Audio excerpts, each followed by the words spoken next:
Indonesia merupakan salah satu negara dengan jumlah penduduk tertinggi di dunia, yaitu setelah Tiongkok, India, dan juga Amerika Serikat.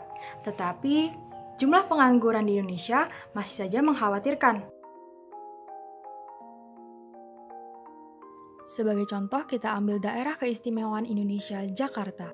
Menurut lansiran liputan6.com, tentang 6 kota favorit orang Indonesia untuk mencari kerja, Jakarta menduduki peringkat pertama sebagai kota paling favorit para pencari kerja. Hal ini disebabkan karena kemajuan kota Jakarta, serta peluang-peluang kerja yang tersedia di Jakarta, dan juga jaminan-jaminan yang ada di dalam kota tersebut. Namun, mindset yang tertanam pada kepala pencari kerja tentang betapa suksesnya mereka jika mendapatkan pekerjaan di Jakarta berbanding terbalik dengan data yang dirilis oleh IDN Times bahwa Jakarta menduduki peringkat ke-9 provinsi dengan angka pengangguran terbanyak. Lantas, mengapa hal ini dapat terjadi? Kami menyadari bahwa ini merupakan salah satu akibat dari Indonesia yang begitu luas sehingga penyebaran edukasi di Indonesia kurang merata. Tapi jangan salah, pendidikan itu bukan hanya tentang akademis. Ketika kita membaca percakapan yang tertera pada 2 foto di atas, tentu kita menganggapnya sebagai sesuatu yang lucu. Itu semua karena kita sebagai kaum milenial memiliki pengetahuan tentang bagaimana cara bersikap kepada orang-orang tertentu. Era ini mencari seseorang yang pintar secara akademis sangatlah mudah. Pada saat ini kita membutuhkan seseorang yang tidak hanya pintar secara akademis, tetapi juga memiliki attitude yang baik. Attitude yang baik itu juga termasuk ke soft skill loh. Berbicara mengenai soft skills, tentunya kita harus mengerti apa itu definisi dari soft skills. Dalam istilah sosiologis, soft skills dapat diartikan sebagai sesuatu yang berkaitan dengan kecerdasan emosional, sifat kepribadian, keterampilan sosial, komunikasi, berbahasa, kebiasaan pribadi, keramahan, dan optimisme yang mencirikan kemampuan seseorang dalam berhubungan dengan orang lain. Dari penjelasan tersebut, dapat disimpulkan bahwa soft skills menyangkut atau berkaitan dengan karakter pribadi yang menyebabkan kemampuan interaksi individu, kinerja pekerjaan, dan prospek karir seseorang itu meningkat. Beberapa penjelasan tadi menunjukkan bahwa soft skills dan karakter seseorang itu saling mempengaruhi atau berkaitan. Menurut Giblin dan Sailah dalam Sucipta tahun 2009, menekankan bahwa soft skills merupakan kunci menuju hidup yang lebih baik, sahabat yang lebih banyak, sukses lebih besar, dan kebahagiaan yang lebih luas. Dalam pengembangannya, soft skills seseorang dapat ditunjang melalui pendidikan karakter. Di Indonesia, hal ini dikuatkan dengan Perpres nomor 87 tahun 2017 tentang pendidikan karakter.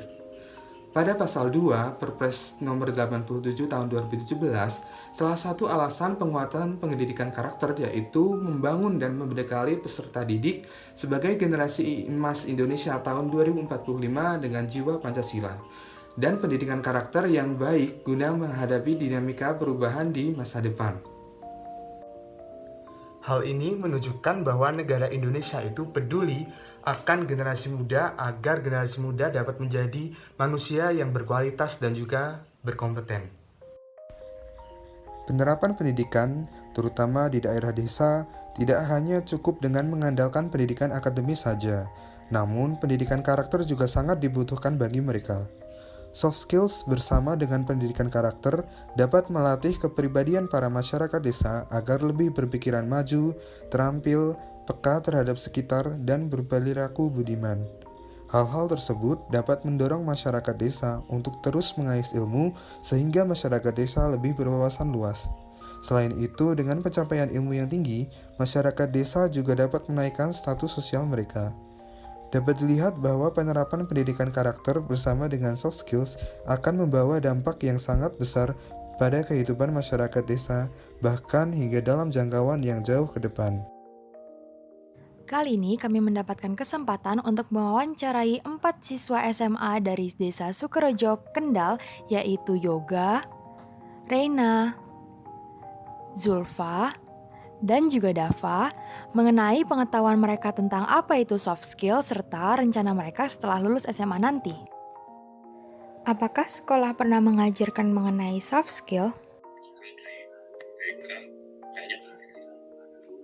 Kayaknya belum sih sampai saat ini. Itu dari organisasi. Kalau misalnya mencari info tentang beasiswa dan kuliah, lebih ke internet atau guru BK? Lebih kayaknya ke internet sih. Lebih bagus ke internet dari sendiri ya, cari ke internet.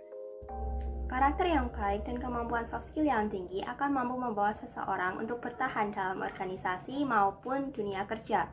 Perlu dipertimbangkan juga bahwa konsistensi akan membawa kesuksesan. Dengan membantu para pelajar mulai dari nol hingga mereka mencapai apa yang mereka inginkan, akan membuat kondisi psikis mereka tidak akan terguncang ketika memasuki dunia yang baru.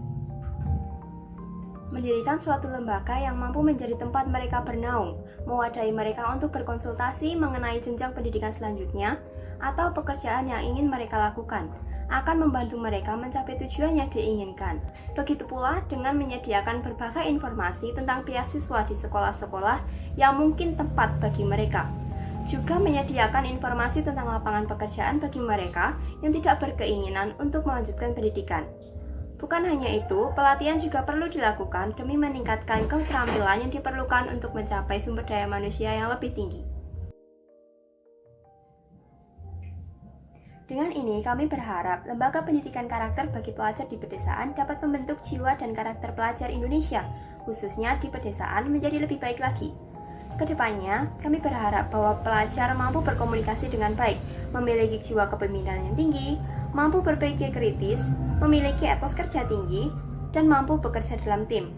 Kami juga berharap bahwa mereka memiliki kepribadian yang baik, seperti mandiri, jujur, pandang menyerah, disiplin, dan percaya diri.